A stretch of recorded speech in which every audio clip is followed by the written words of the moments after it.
تو انہوں نے کہا کہ ہاں امام نے فرمایا ہے کہ یہ بہت بڑی خوشی کا دن ہے، اور یہ وہ خوشی ہے کہ جو ہم آل محمد کی خوشی ہے، ہمارے چاہنے والوں کی خوشی ہے۔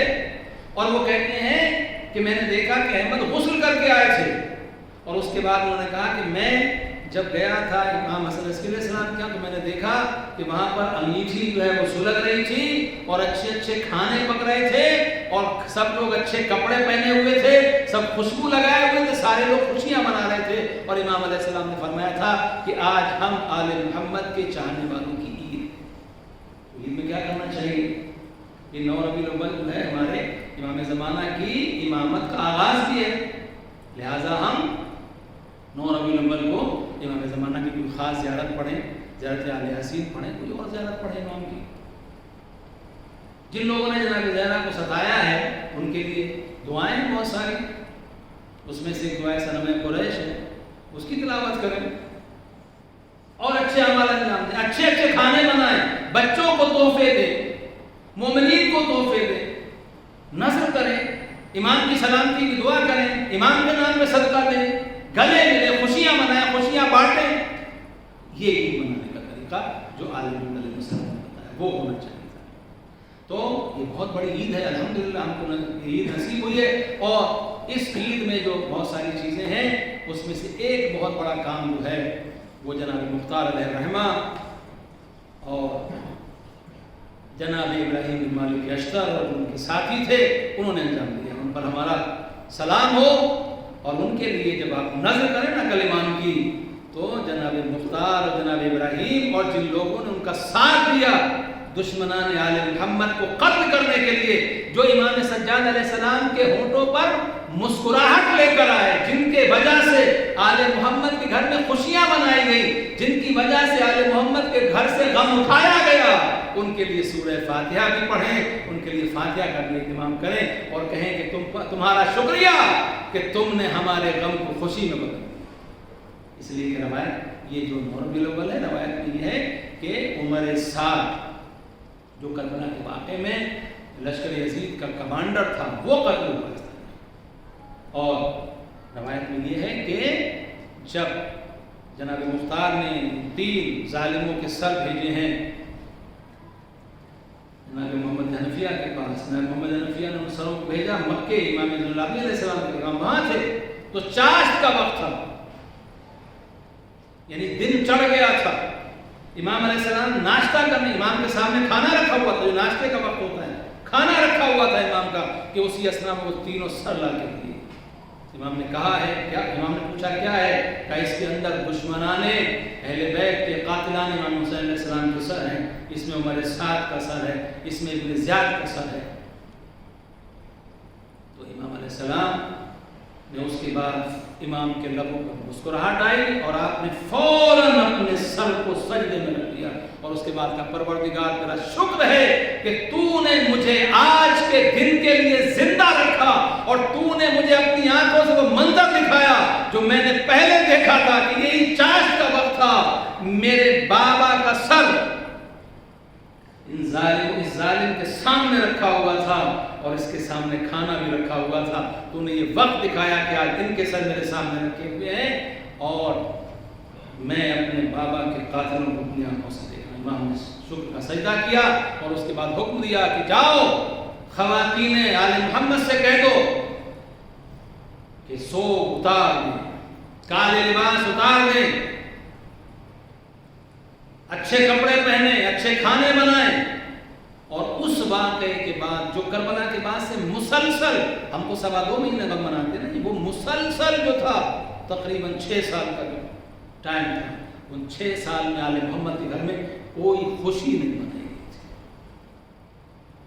6 سال مسلسل صرف اور صرف غم ہی غم تھا، اور جناب مختار نے جب یہ سر آیا اس کے بعد یہ خوشی ہوئی، تو اس کے بعد آل محمد کے گھر سے یہ غم دور ہوا۔ عزیزان محترم، وقت زیادہ ہو گیا، لیکن پھر بھی میں ایک بات آپ کی خدمت میں عرض کرنا چاہتا ہوں کہ جناب جابر بن عبداللہ انصاری کہتے ہیں کہ ایک دن ہم مولا علی علیہ السلام کے ساتھ جا رہے تھے، تو ایک وادی سے گزر ہوا، امام علیہ السلام جو مین راستہ تھا اسے چھوڑ کے ایک سائڈ میں چلے، میں نے امام کے پیچھے پیچھے چل دیا. امام نے اس کے بعد آسمان کی طرف دیکھا اور آسمان کی طرف دیکھنے کے بعد نے کہا کہ واہ شاباش ہے پرندوں، اللہ سبحانہ و تعالیٰ نے تم کو بولنے کی طاقت عطا کی ہے، تم بولتے ہو. جناب جابر نے کہا کہ اے مولا میں نہیں دیکھ رہا ہوں یہاں پر کون سا پرندہ ہے، کوئی برڈ مجھے دکھائی دے رہی ہے. امام علیہ السلام نے کہا تم دیکھنا چاہتے ہو؟ جناب جابر نے کہا ہاں دیکھنا چاہتا ہوں. امام نے کہا ان کی بولی سننا چاہتے ہو؟ کہا ہاں سننا چاہتا ہوں. امام علیہ السلام نے اپنا ہاتھ آگے کیا اور ایک پرندہ آ کے امام علیہ السلام کے ہاتھ پر بیٹھ گیا. امام علیہ السلام کے ہاتھ پر بیٹھا. امام علیہ السلام نے اس کی پشت کے اوپر اپنا ہاتھ پھیرا اور جب امام نے ہاتھ پھیرا اس نے کہا السلام علیکم یا امیر المومنین ورحمۃ اللہ وبرکاتہ. اے امیر المومنین آپ پر ہمارا سلام ہو اور اللہ کی رحمتیں اور برکتیں ہوں. امام علیہ السلام نے جواب دیا. کہ اس کے بعد امام علیہ السلام نے اسے سوال کیا کہ تم ایک ایسی وادی کے اندر، ایک ایسی ویلی کے اندر تم زندگی گزار رہی ہو کہ جہاں پر نہ پانی ہے نہ کچھ دانے کا انتظام ہے، جب تمہیں بھوک لگتی ہے تو کھانے کا انتظام کیسے کرتے ہو؟ تو اس نے کہا کہ مولا جب ہمیں بھوک لگتی ہے ہم آپ کی ولایت اور آپ کے فضائل کو بیان کرتے ہیں، ہماری بھوک دور ہو جاتی ہے. اور مولا جب ہم کو پیاس لگتی ہے تو ہم آپ کے دشمنوں پر لعنت کرتے ہیں، ہماری پیاس ختم ہو جاتی ہے. صلوات بر محمد و آل محمد. محترم یہ بہت بڑی عبادت ہے جو آل محمد کے دشمنوں سے تبرہ کرنا، ان پر لعنت کرنا، یہ بہت بڑی عبادت ہے. اور روایات میں تو یہ ہے کہ اس کا ثواب صلوات سے بھی زیادہ ہے، کیونکہ صلوات تو سب پڑھتے ہیں لیکن لعنت وہی پڑھے گا جو صرف اہل بیت سے محبت کرتا. تو مطلب بس ظاہر سی بات ہے کہ امام زمانہ کی امامت کے آغاز کا دن، لہٰذا ہم اپنے امام کو یاد کریں، خوشیاں منائیں اور دعا کریں کہ اللہ سبحانہ و تعالیٰ ہمارے امام کے ظہور میں تحجیل فرمائے اور ہمارے اعمال ایسے ہوں کہ ہم امام علیہ السلام کے آبان و انصال میں شامل ہو سکیں. ابھی تو ایک اور خوشی ہے ہمارے لیے، وہ کیا ہے کہ ہمارے مرجع علی قدر افتخار شیعت آیت اللہ العظمہ سید علی حسین سیستانی کی جو ولادت کی تاریخ ہے وہ بھی 9 ربیع الاول. صلوات پڑھیں محمد و آل محمد پر. ایک صلوات پڑھیں آقا کی سلامتی کے لیے بلند آواز سے.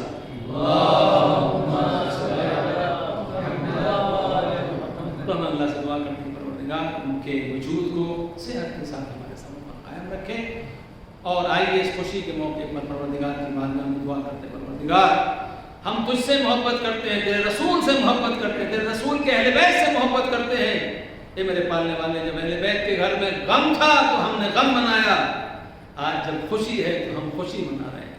میرے محبوب جب کوئی خوشی کا موقع ہوتا ہے مانگنے والے جھولیاں پھیلا کے آ جاتے ہیں. پروردگار تجھے محمد و آل محمد علیہ السلام کی عظمت کا واسطہ جو بھی حاضرین محفل ہیں جن کے دل بھی آل محمد کی خوشی سے مسرور ہیں، میرے محبوب ان کو تمام دنیا کے غموں سے محفوظ رکھنا، ان کی مشکلات کو آسان فرما. میرے محبوب مومنین کی جان مال عزت و آبرو کی حفاظت فرما. ہمیں ولایت امیر مومنین علیہ السلام کے اوپر ثابت قدم رکھ. میرے معبود ہمیں امام زمانہ کے سچے شیعوں میں قرار دے. میرے معبود اپنے نبی کے ہمیں سچے امتیوں میں قرار دے. ہماری ماں بہنوں بیٹیوں کی عزت و آبرو کی حفاظت فرما. پروردگار حاضرین کی جو بھی جائز حاجات ہیں ان سب کو قبول فرما. جو بیمار ہیں انہیں شفائے کاملہ عاجلہ عطا فرما. اے میرے معبود ہمارے امام کے ظہور میں تعجیل فرما. آپ سب کو میری طرف سے عید زہرا کی بہت بہت مبارکباد، اس نیک تمنا کے ساتھ کہ اس عید کے صدقے میں اللہ سبحانہ و تعالی ہم سب کی تمام مشکلات کو آسان کرے. آئیے سب ساتھ میں مل کر بلند آواز سے دعائے حجت پڑھیں اور امام علیہ السلام کی بارگاہ میں اس دعا کا نذرانہ پیش کریں. اللہم صلی علی محمد و آل محمد. بسم اللہ الرحمن الرحیم. اللہم کل ولیک الحجت ابن الحسن صلواتک علیہ